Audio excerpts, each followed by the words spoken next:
Je suis né à New York en 1946, de parents chrétiens. Je marche comme un membre d'un gang. Je parle comme un membre d'un gang. Parce que c'est New York, c'est Brooklyn, New York. Malcolm X a été assassiné. Il faisait très froid ce matin-là. Des milliers de personnes étaient dans les rues pour écouter Malcolm, pour le voir. Nous étions sur le toit, moi-même et 2 ou 3 autres personnes. Et son service de sécurité nous a aperçus sur le toit et nous a ordonné de descendre. C'est juste quelque chose qui s'est produit à ce moment-là. En 1946, de parents chrétiens. Et j'ai grandi en quelque sorte comme un enfant orphelin, bien que j'avais des parents. J'ai accepté l'islam en 1965, grâce à une personnalité très digne du nom de Sheikh Daoud Ahmed Faisal. 1965 est la même année où Malcolm X a été assassiné. Il a donc été assassiné en février et je suis devenu musulman en octobre. Comment était ta vie par rapport à la foi? En quoi croyais-tu? Le christianisme, je veux dire les foyers d'accueil dans lesquels j'étais, chacun d'entre eux était d'une conviction différente du christianisme. On peut le voir comme un buffet. Donc les méthodistes, les épiscopaliens, les baptistes. J'avais donc toutes les variétés. Mais quand j'ai eu 16 ans, j'ai fait mon service militaire. Et j'ai été dans l'armée de l'air pendant 2 ans et demi. Donc quand j'étais au service militaire, la religion catholique dominait. J'ai donc eu l'occasion d'aller parler à un prêtre, parce que je pensais que, vous savez, le prêtre est une personne qui peut vous guider ou quelque chose comme ça. Et puis j'ai vu des incohérences là-dedans. J'ai donc essayé de me tourner vers le catholicisme, mais c'était trop rigide, trop mystique, trop européen, trop classique. Et puis il y a eu d'énormes contradictions au sein de l'Église catholique qui se sont manifestées par la suite. Peux-tu nous parler de certaines de ces contradictions? Pendant que j'étais dans l'armée de l'air, j'essayais encore de pratiquer le christianisme. Vous savez, traditionnellement, sous certaines formes, ça n'avait pas de sens pour moi quand j'avais 7 ans, mais vous l'assimilez parce qu'il vous est donné.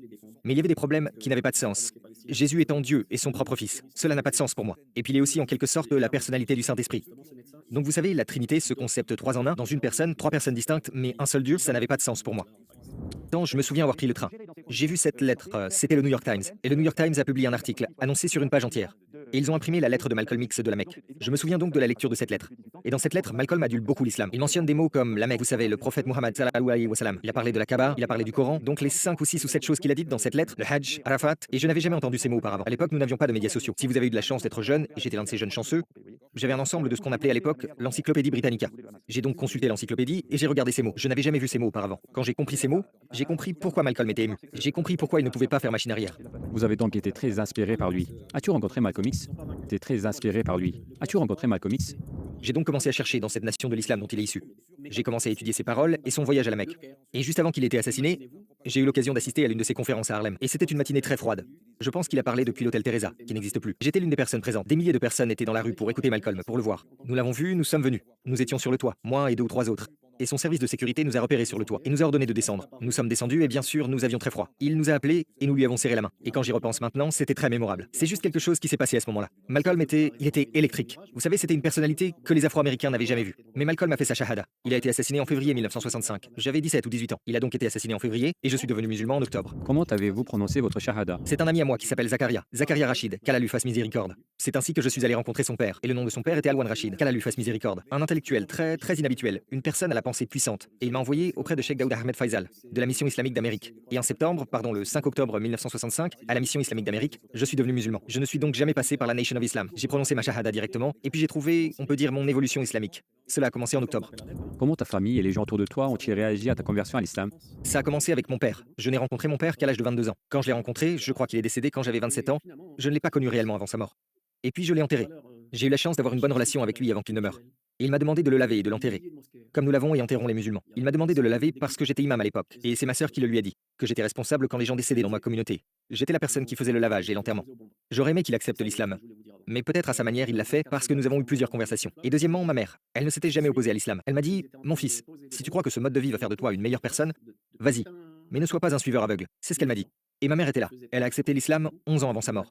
Et donc mes sœurs, mes frères et sœurs ont eu différentes réactions.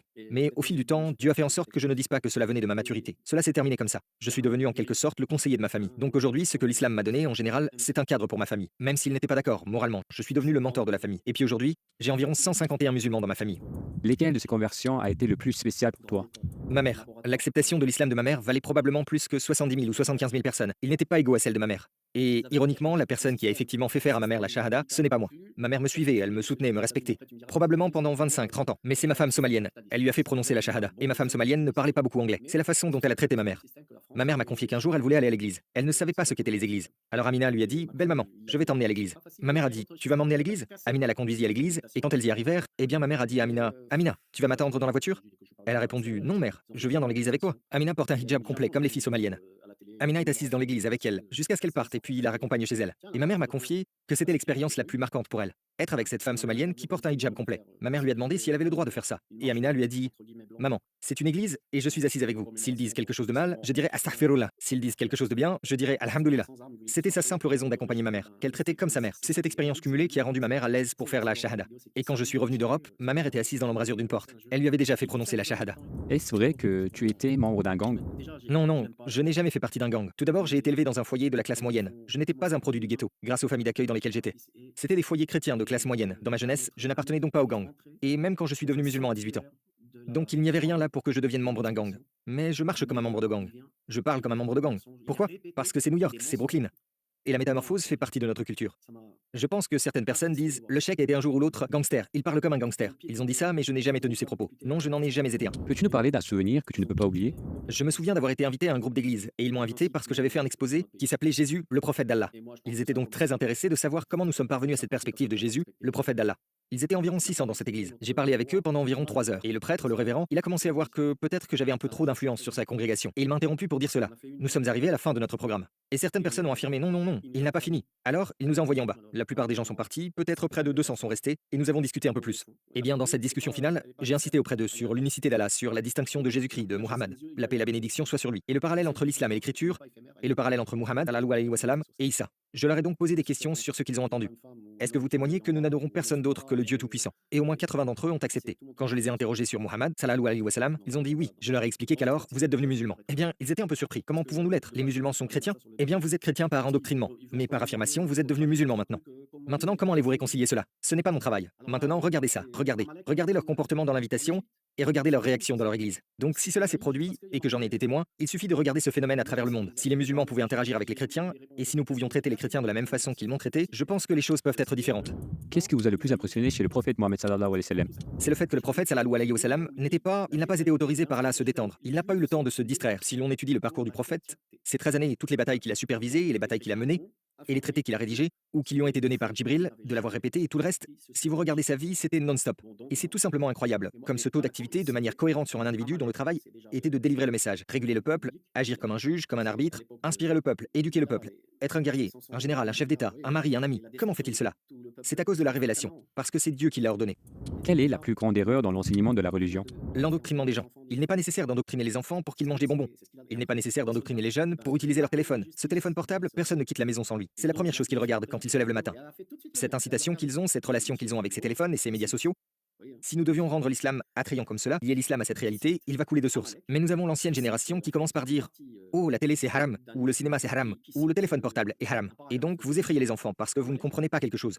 Je pense donc qu'aujourd'hui, si les pères passaient plus de temps avec leurs fils et les mères passaient plus de temps avec leurs filles à se serrer l'une contre l'autre, se tolérer, parler ensemble des problèmes, utiliser ensemble la même technologie, s'encourager mutuellement, finalement, l'islam en tant que foi, en tant que discipline, fera partie de la technologie. Elle deviendra la partie des phénomènes industriels. L'islam sera là. Ce ne sera pas quelque chose de séparé. Si vous aviez la possibilité de parler à tous les non-musulmans du monde, que voudrais-tu leur dire? Il y a un verset du Coran, parce qu'aujourd'hui tout le monde se sent défié. Nous ne savons pas quoi faire avec les personnes frustrées ou émotives. Ils n'ont pas de réponse, et cela mène à la dépression, cela mène à la colère. Voici un verset du Coran, ce que dit Allah, subhanahu wa ta'ala. ومن يتق الله يجعل له مخرجا ويرزقه من حيث لا يحتسب ومن يتوكل على الله فهو حسبه. Je pense qu'il s'agit de la 16e sourate, 90e verset du Coran. Et puis il y a un hadith du prophète, une doua du prophète, sallallahu alayhi wa sallam, que notre mère Aïcha, radiallahu anha, elle nous rapporte qu'il avait l'habitude de réciter après chaque prière, pas tous les jours, mais après chaque prière, اللهم إني أعوذ بك من الحمل وحزن وأعوذ بك من العجز وكسل وأعوذ بك من الجبن وبخل وأعوذ بك من الغالبة دين وقهر الرجال اللهم اكفني بحلالك عن حرامك واغنني بفضلك عن من سواك. La traduction de Allah, je cherche en toi le refuge contre l'angoisse et le chagrin, contre le manque de force et de la paresse, de la lâcheté et de l'avarice, et d'être accablé par les dettes et de l'oppression des hommes de loi. Suffis-moi de ce qui est licite pour m'éloigner de ce qui est illicite. Et avec ta grâce et ton ampleur, rends-moi libre et indépendant de tout le monde et de tout sauf de toi. Donc si le prophète sallallahu alayhi wa sallam récitait cela après chaque prière, et c'est un prophète, il me semble que cela devrait être l'une des prières que chacun d'entre nous doit réciter.